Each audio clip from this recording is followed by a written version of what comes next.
Don't worry, I'm here at the studio with Karim El Jisr from Diamond Developers. He's the Chief Sustainability Officer, doing some great things with this organization. And he is going to tell us a bit about mobility here at this community and what they're doing as an organization. Karim, great to have you with us. Thank you for this semi-physical meet and this virtual platform. We always say in Arabic, since we are here located in Dubai, that necessity has always been the mother of all inventions. And I think this is what we're experiencing today. So thank you, first of all. Thank you to all the organizers, all the participants, the virtual participants for pivoting so quickly and adapting to what the world is telling us to do, which is to stay away from each other. And yes, the sustainable city from day one has embraced sustainability, right? So, and I can see behind you a wall of sustainable development goals. And I think it's quite fitting to say that the Sustainable City was launched as a project in 2014, and that is before the Sustainable Development Goals, and that is also before the Paris Agreement. And all of that came together with the SDGs and the Paris Agreement, which tell us how we have to live and what we have to do to save the planet, right? And to afford a sustainable life for all people on this planet. And so for us from day one, we've always embraced sustainability in all its pillars. So we talk about the people, the social, we talk about the environment, that's the planet, and we talk about the economics, and that's the profit. And all of those have to come together. And mobility is really one of those strange components which fits in all three. There's a lot of engineering that goes into environmental sustainability and mobility, but there is also a human dimension about people connecting and moving and affording mobility, and obviously it has to be economically viable. So all these solutions that we hear about, many of them are viable, others are not. And so for us from day one, we wanted to integrate mobility, and we call it mobility, not transportation, into that DNA, which we call the Sustainable City DNA. This is fascinating, Karim. And I think we've got a video of mobility at the Sustainable City, and then we'll come back to your presentation. The Sustainable City is the first project of its kind, spanning 5 million square feet. With sustainability at the core, it is a true embodiment of the three pillars of sustainability: social, economic, and environmental, which are seamlessly integrated into the foundations of the city. Along the perimeter of the city runs the buffer zone, which acts as a green belt to purify the air whilst reducing noise and pollution within the city. Additionally, it provides shade for the cycling track and horse riding tracks, which run parallel, and connects the city's equestrian club, which currently houses 62 pure-breed horses. Walkability is encouraged through the design of the Sustainable City, which features 5 safe, car-free residential clusters. All the villas designed using active and passive strategies to meet the highest standards of sustainability.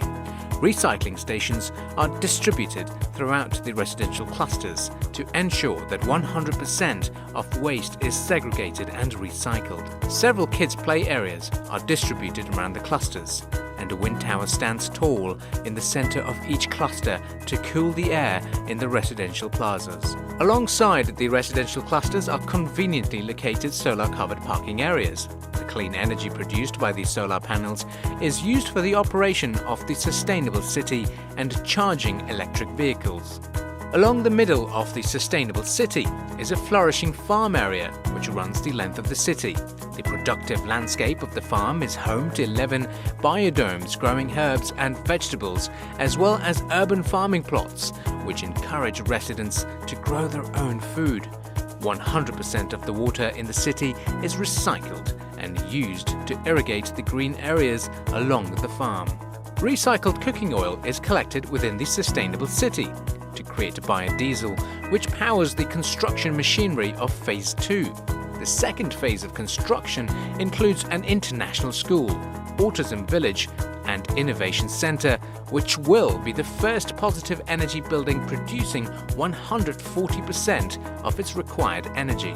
Additionally, the Sustainable City features a green mosque and plaza, the Sustainable Plaza is home to residential apartments, retail shops and restaurants, as well as being a health destination with clinics including a sustainable medicine clinic, kids autism centre and a physiotherapy clinic. The plaza hosts a variety of educational and sports programs as well as diverse events for residents and visitors alike to enjoy.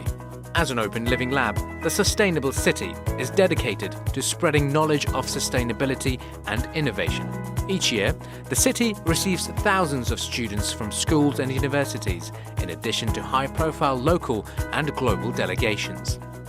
The Sustainable City proves that building and operating sustainable cities does not require extra investment costs. In the contrary, there are substantial savings during the operational phase.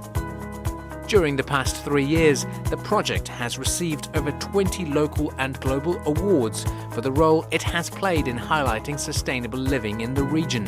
The Sustainable City was also named the happiest community in the GCC, turning sustainability from a concept to a way of life.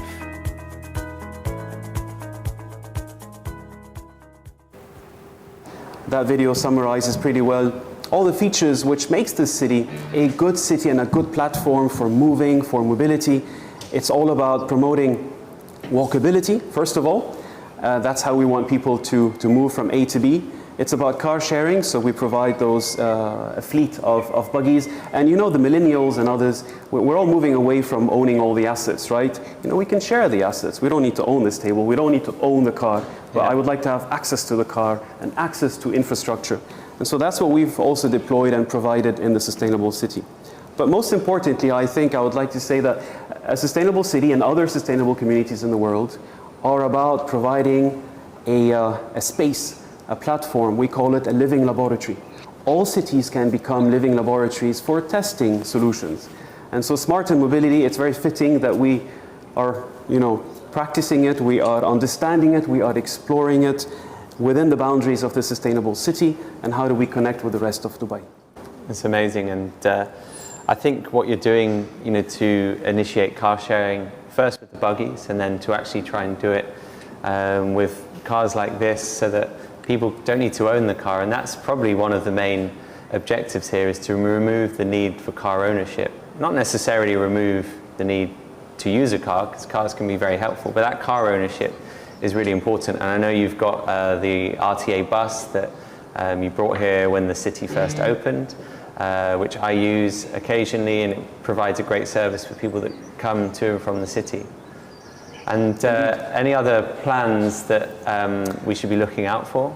So much is coming, and thanks to you and the speakers today and tomorrow, I think we're going to get inspired. So we're going to actually watch these videos again and hopefully adopt some of these solutions and products in the future, whether physically located here today or being advocated and introduced through this platform. But I wanted to emphasize something. If we step back a little bit, and with the coronavirus and this behavior change that we're all experiencing, a lot of talk is about bending the curve, right? So we need to maintain physical distance, we need to work from home, etc., because we have to bend the curve. Well, there is another curve that we also have to bend, and that's the emissions curve. And the emissions curve has been going like this, and we haven't done enough to actually bend it. We actually need to hammer this curve to bring it down. Just like we need to hammer the coronavirus curve, we need to hammer the emissions curve. And just by reading some of all these articles that have been published in recent days, we know that global emissions, and that's 4 weeks ago, dropped by about 25% in China alone. And probably by today, and as we approach the end of March, perhaps global emissions have dropped by 50%. And so I think, if we put things into perspective, this is the first time since 2015 that we're actually aligned with the Paris Agreement. And unfortunately, we're doing it not because we wanted to be aligned with the Paris Agreement, but because we've been sanctioned and told to do so by the outbreak. And so the challenge is upon us. How do we sustain these lower emissions when the economy rebounds? And smarter mobility is part of that equation. We need to, through smarter mobility, which, and we heard the minister say, confirm that global CO2 emissions, 22 to 25% derive from the transportation sector. So clearly, through smarter mobility, we can bring down emissions from the transportation sector and hopefully maintain a lower emissions curve. And we have to do it at all costs, and being smart is one way to achieve it. And obviously we have to follow a multi-pronged approach, video conferencing, electrification, autonomous, as you saw in the video. Autonomous is an interesting kind of product that's being pitched to us. Do we need it? How do we deploy it? Is it the first mile? Is it the last mile? Do people trust it? Do people not trust it? And it's very interesting for a community to deploy such solutions because we can talk with end users and really try to appraise and solicit their feedback. So a lot more is coming, and I'm very eager to listen to the rest of the speakers today and tomorrow, and hopefully meet you in person, speakers around the world and in Dubai. We will always, have an open door policy when we're able to meet again physically in the sustainable city. Great, thanks Karim. And before you go, we've got some questions that are coming in from the audience. So we have Martino Picotti. The question is, are you planning to deploy more autonomous driving vehicles at the sustainable city? And if yes, we could be interested in supplying them. All right, so that sounded like an Italian name. Thank you for the question. So we had one, as you saw in the video, we had one trial. We have another one which is planned with a Finnish company towards the end of this year, and this one is going to actually have a different use case. It's all about defining the need. So I think, in short, do we need autonomous? The question is, what is the need and where is the need? So we need to define a use case. And for us, that use case could be, well, we need to collect all the school children and then autonomously drive them down to the school in the morning or to the RTA bus station so that we don't have clustering of buggies. We have a different typology of streets. We call them sikas and ring road. So perhaps if you'd like to reach out to us, you're more than welcome. And when we can, we would like to meet you in person and understand better the solution that you would like to offer. And you've mentioned some of the challenges there. A question from myself would be, what have been some of the biggest challenges for community? Because you have to think about community here, but then there's interacting with the rest of the city. What have been some of those pain points? Well, the first one, any community, if we claim and if we preach sustainability, obviously the first thing we have to do is connect with the public transportation system. Now, Dubai, because it is spreading horizontally, sometimes you have urban development which surpasses the rate of infrastructure deployment. So, but working with the RTA, we were able to establish a new transportation route called F32, which takes us from this community to the nearest mall and the beach called Mall of the Emirates. And that's fantastic. Now, another challenge we have is how do we cross the highways? Highways dissect the cities, and we tend to, for the past decades, there's been so much focus on building more roads because this is what conventional engineers believe is the solution to transportation. Unfortunately, when we build more roads, we tend to dissect the city much more. And now we've seen a reverse trend in some beautiful European cities. Most recently, I was in Berlin and Barcelona, and the people and the municipality are taking those streets back. And so they're actually winning over the cars again and providing much more connections for micromobility, for walkability, etc. So it's a big challenge. How do you cross the highways between the communities? We have a new one that's coming as well, which is drone delivery and drones, etc. So our institute, which will be a carbon neutral facility being built behind the fence over there, will have a landing pad. So we may not need drones today, but perhaps in 1 year, perhaps in 2 years. So I think we need to be future ready. And today, because of the lockdown, people would appreciate perhaps, drone delivery of medicine, of essential goods. Absolutely, that's a really good point. I think we've got Roger and Nikki who have got one or two questions. Roger, are you there with a question? Yeah, I am. I'm very, very interested in this discussion, particularly around the fact that, we talk a lot about sharing, we talk a lot about mass transit, we talk a lot about people being close together. And obviously right now, that's the very last thing people are doing, the distancing, social distancing. Do you think this current challenge, even though it will pass, will have an impact on the sharing model, or on some of what we're all really passionate about in smarter mobility? Is it too early to say? Should we not even be discussing it? Or what's your sense and feel for what this might do in the maybe medium to longer term even? Well, two things. People are already talking about the revenge pollution, right? So we're not emitting today. When we're able to switch back into gear, we're going to emit more, we're going to pollute more because we need to catch up, right? And obviously that's language which is unwelcome, and we need to try to avoid it. Will this crisis encourage people to adopt more sharing services and platforms? I think that's yet to tell. Here's what I've been reading, is that there is an externality affecting this equation, and that's oil prices. And so now oil prices are going down, and then suddenly the EV industry, which was really gearing up for the best year ever, 2020, is now worried that sales are going to drop, appreciation for that transformation is going to drop, and because it's cheap to drive a regular gasoline car, I'm going to go back to gasoline cars and not even choose a fuel-efficient car, a less fuel-efficient or a fuel-inefficient car. So clearly we have some market forces working against us. But at the same time, we've seen a commitment by all these countries, and you said so yourself, Nicki, that we need to meet these targets by 2030, 2040, 2050. And all the big industries are shifting, and when they shift, it's a dinosaur, you know, for Volkswagen and GM, for those industries to shift. If they've started that shift, they cannot stop. And so I believe that it's going to make people think, if there is less disposable income in the immediate future, I may have to scrap my car and actually adopt car sharing. Yeah, I mean, I think behind a lot of this truth, the key driver is economic. It's the economics for the individual, and it's the economics for cities particularly, whereby, you know, notwithstanding what technology can deliver today or tomorrow, economics dominate, you know, the market dominates people's decisions. I've been asked a few times the last week or two about, you know, my passion for sharing, and is that going to wane given what we're experiencing at the moment? And I think there's no doubt it will have an impact, and there's no doubt it will knock it back a bit.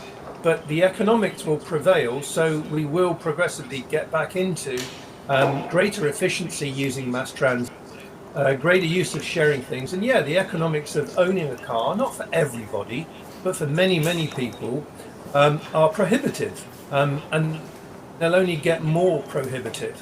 So whilst I think this, of course, has an impact on something, I don't think it's a long-term impact myself, even though I asked the question. And if I could add, you know, something that we see, obviously, when we're in times of crisis, is how being so connected is not always the best thing for the planet. So, you know, relying on an oil shipment that maybe comes from halfway around the world because your country doesn't produce oil, or you're dependent on certain materials or fuel sources to be arriving. You know, in times of crisis, there's always a risk that there could be a disruptions for that. And what we're seeing with renewable energy, the decentralized models that are coming out, it's far safer to be able to rely on those types of models. So renewable electricity, and then having an electrified fleet, whether that's buses, commercial vehicles, or private vehicles, in many ways helps us to be more resilient. And I think that's what it's all about from here on, isn't it? Is how does Dubai become one of the most resilient cities in the world? How do all cities and towns become more resilient to any of these shocks that we're going to see over the next few years? And ideally, you know, if we can dream and live in an ideal world, we need to reduce our daily commute, right? I mean, so when I came to Dubai, my preference was to put my kids in a French school, because that was my French upbringing. Unfortunately, the French school is a little bit far away from the sustainable city. And I opted for our local school, which is called Fair Green International School, which is fantastic within the community, but that means I'm dropping out on something which I valued for my children. So I think we have decisions and compromises to make. I thought this is the best thing for my kids, to actually cycle to school rather than drive 40 minutes twice a day to a French school, because this is what I'm used to. So I think we have societal options and decisions to make, which will also further shape mobility, not only in Dubai, but in the rest of the world. Absolutely. Ideally, if we can work close to where we live, if we can go to school where we live, that's the ideal world. Yeah, I mean, since I've had, you know, living here, office here, it's perfect. I save time, I save energy, I save money, I reduce my carbon footprint, and it's a lot more enjoyable. So I think that there's a lot to be said on living close to where you work, having the kids go to school close to where you live. We've got a question from Nicki. Oh yeah, it was just a quick one. I know you did already mention it, but I'd love to know what your thoughts are on the role that the governments really have to play. I mean, obviously there's been legislation being introduced, the banning of the petrol and diesel cars from, many years ahead, 15 years, 20 years, 30 years time. Then we've got the Paris Agreement in place, but there aren't really any penalties if we don't hit those goals. Do you think that the government and legislation really needs to step up a lot more to actually have a more of an impact, and much sooner as well? So I'm going to use a terminology that I came across recently. It's about, I think it's a balancing act between, the carrot and the stick, or the hammer in this case, right? So how fast do we want to pivot? How fast do we want to shift and transform to something which is less sustainable to something that is more sustainable? Clearly there's a lot of education involved, but we need to remember, our lifestyle in Dubai and you in the UK is not representative of the rest of the world. So whereas you and I may agree on what is needed locally to accelerate that shift and transformation, we need to think of the billions of people who live in other countries and continents and who are still way behind when it comes to consumerism and access to resources, etc. So I think we need to be fair in how we tackle these global issues, but certainly the government or government authorities and entities have to be present. They can nudge you in so many ways, fiscally, financially, behaviorally. So many nudges can come from the government, in addition to hard policies which incentivize a certain transformation. So when it comes to mobility, downsizing, working from home, that's an entire universe which we're now discovering. And many of us could actually work from home before the coronavirus, right? So unfortunately we had to wait for a pandemic to realize that there are other ways to commute and to work. And I think we need to build on that and really reflect on these opportunities despite all the negativity and the fears and the anxiety that we experience today. So I think we have lessons for the long haul. The government is involved, is needed, but also, the private sector, which is so vibrant. And it all starts with our kids. I'm physically in a space called Mindspace in Sustainable City. This is all dedicated for kids. How can they embrace and learn and practice and appreciate sustainability? So I think we need to address all these audiences simultaneously. Wonderful, thank you. Great, thanks, Karim.